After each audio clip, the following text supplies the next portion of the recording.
अरे आजकालच्या बायकांना खुश कसं ठेवायचं तेच कळत नाही. जरा काही बोललं की वाचकन अंगावर येतात. आधीच्या बायका कशा एक गजरा घेऊन गेला की खुश व्हायच्या. काय हो? हा चल ठेवतो नंतर बोलू. हे बघा, पाटलीन फिरायला गेले केरळला, तीही एकटीच. अरे रे एकटेच गेली. मला पण सुट्टी होती, मी गेलो असतो.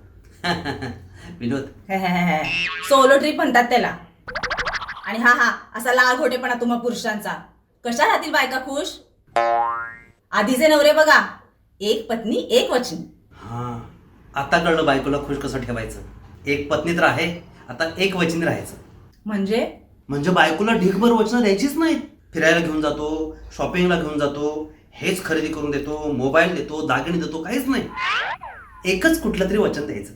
म्हणजे कसं एक पत्नी आणि एकच वचनी बायको खुश. ये क्या हुआ कैसे हुआ